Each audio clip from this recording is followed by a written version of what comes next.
Cabinet members of President Muhammadu Buhari on the spot as the 67th World Congress and General Assembly of the International Press Institute (IPA) opened.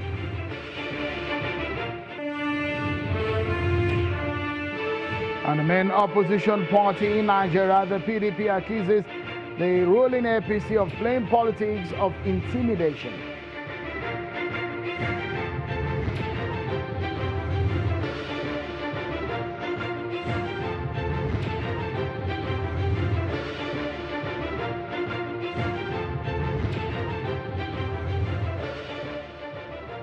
Many thanks for joining in, everyone. This is Politics Today live on Channels Television. I'm sure Kimalia Channels Television's global headquarters in Lagos. It is 239 days to the general elections. The parties are gearing up. This weekend, the All Progressives Congress will be electing new set of executives, leaders of the party that will lead the party in the coming 4 years. We'll keep you abreast of that event. Now, the People's Democratic Party, Nigeria's main opposition party, is accusing the ruling APC of playing politics of intimidation. The PDP had earlier accused the ruling APC of clamping down on opposition leaders and perceived opponents of the President Muhammadu Buhari administration. They said that the All Progressives Congress APC has realized that they stand no chance in the 2019 general elections and are now deploying all wicked machinations, according to them, to heighten political tension in the land, hounding and arresting of opposition leaders. That is according to the PDP. The APC and the presidency cabal have now devised a devious machination to rope in, frame up, implicate, and ultimately incarcerate marked opposition leaders and other dissenting voices over fabricated security charges. Nigerians are already aware of the alarm raised by former President Olusegun Obasanjo.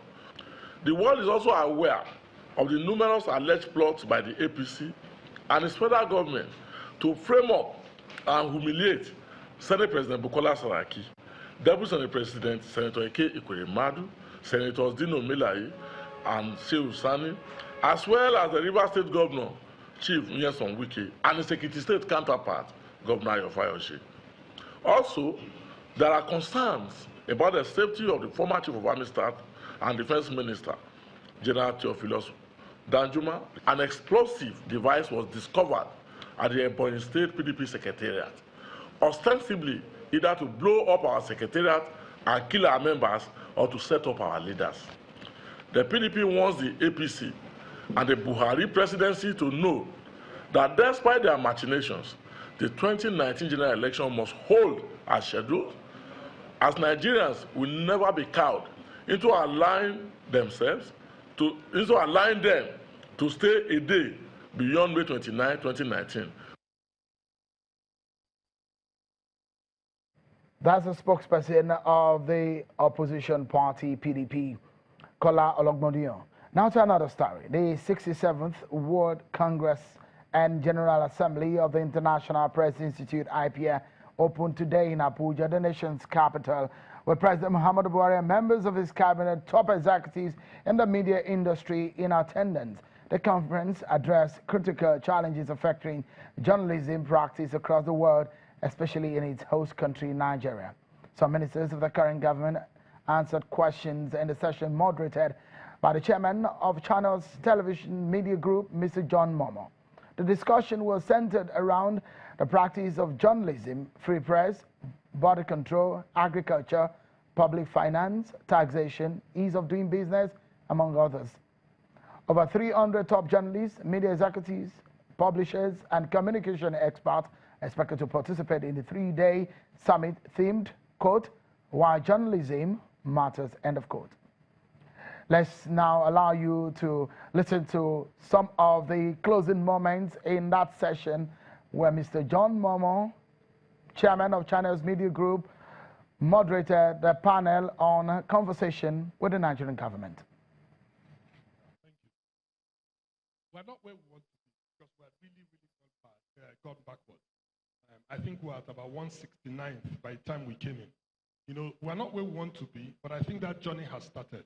What I would also like to say is that, like, when you think about ease of doing business, it also links to all the other programs of government. If you ask people who are in industry or in business, infrastructure matters a lot to them.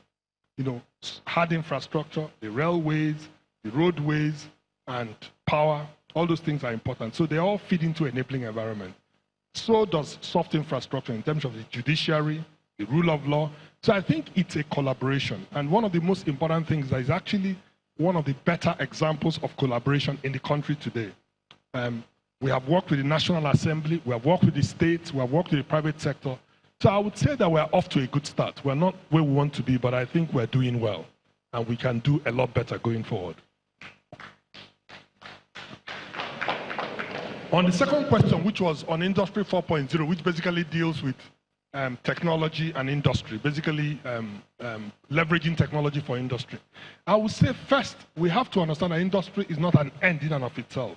The purpose of industry is to create jobs, to create prosperity, where we started this discussion from, and so on. So technology must be seen in that light as a means to an end, not an end in itself. So our view of technology is that it must necessarily help create jobs. If it's not creating jobs, then it may not necessarily achieve our objectives as a country. So the way we look at technology today, whether it's Industry 4.0 or digital economy or any other type of technology, is how can it help our people, do their work better, which is why I think it ties into the question on agriculture as well. That there is no question that you can increase productivity and increase prosperity, leveraging technology. But there's also no question that we need to use technology in a way that creates more and more jobs and not the kind of technology that grows, that creates jobless growth, because that's not what Nigeria needs, because our number one priority is to create jobs.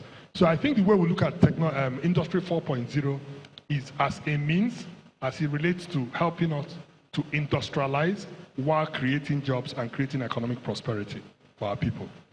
The final thing I wanted to comment on, which was on agriculture, is to say that I think most people will accept that agriculture is one of the success stories of this government. First, in terms of priority, agriculture was given a top priority. Even under the economic recovery and growth plan, if you look at the list of priorities, agriculture is number one, agriculture and food security. And there is no question that with the fertilizer program, with the priority to agriculture and the programs to provide financing like the Anchor Borrowers program of CPN and all the other programs, that more people have gone back to the farms. I understand that the question that was asked was related to for what about the graduates that want to use tractors? There's also room for those. In the president's visit to the United States, one of the meetings he had was with businesses from the US that want to partner with Nigeria. Just to use one example, John Deere wants to come here and produce tractors. He wants to produce 12,000 tractors. So there will also be room for those that want to leverage things like tractors and harvesters and so on for agriculture. But it's not either or. The important thing is that there are many more people, millions literally, who have gone back to the farms, and I think that's a good thing. Thank you. Alhaji Laimo.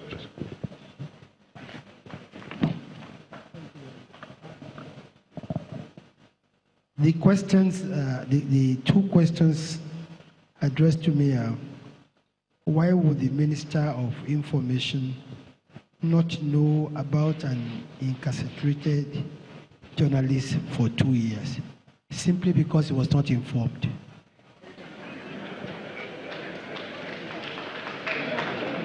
The second question, why does the government have few women in its cabinet?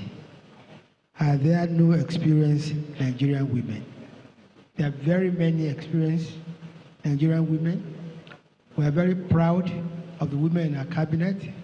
They've proven their mettle, and I'm sure that as soon as it's practicable and we are moving there, very soon we are going to have more women in our cabinet than we are going to have men. Some sound bites there from what happened at the proceedings earlier on at the IPI conference, which started earlier today. That session was moderated by the chairman, Channels Television, Mr. John Momo.